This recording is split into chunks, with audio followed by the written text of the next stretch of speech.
প্রিয় দর্শক, দেখতে পাচ্ছেন গোবিন্দগঞ্জ এলাকায় রাখালপুরুষ ইউনিয়নে একপুর সিংগাই এবং নয়াপাড়া কৃষ্ণপুর মৌজার ভিতরে দেখতে পাচ্ছেন যে বৃষ্টির পানিতে সব ধানগুলো তলিয়েছে।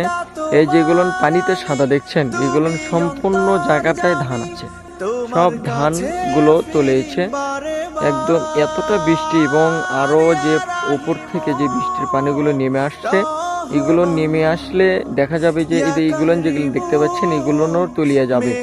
তো প্রিয় দর্শক, আমরা কৃষক ভাইদের জন্য দোয়া করব, আল্লাহ তাআলা যেন তাদেরকে পরিপূর্ণ যা ও খায়ের দান করেন, এবং আমরাও আল্লাহ তাআলার কাছে বেশি বেশি ইস্তিগফার করব যাতে সমস্ত বালা মুসিবত থেকে আমাদেরকে হেফাজত করেন। আসসালামু আলাইকুম।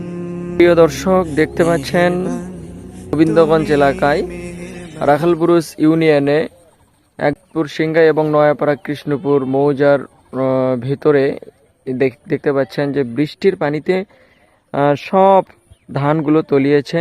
এই যেগুলো পানিতে সাদা দেখছেন, এগুলো সম্পূর্ণ জায়গাটায় ধান আছে, সব ধানগুলো তলিয়েছে একদম। এতটা বৃষ্টি এবং আরও যে উপর থেকে যে বৃষ্টির পানিগুলো নেমে আসছে, এগুলো নেমে আসলে দেখা যাবে যে এইগুলো যেগুলো দেখতে পাচ্ছেন এগুলোও তলিয়ে যাবে। তো প্রিয় দর্শক, আমরা কৃষক ভাইদের জন্য দোয়া করব, আল্লাহ তাআলা যেন তাদেরকে পরিপূর্ণ যা ও খায়ের দান করেন, এবং আমরাও আল্লাহ তাআলার কাছে বেশি বেশি ইস্তিগফার করব যাতে সমস্ত বালা মুসিবত থেকে আমাদেরকে হেফাজত করেন। আসসালামু আলাইকুম।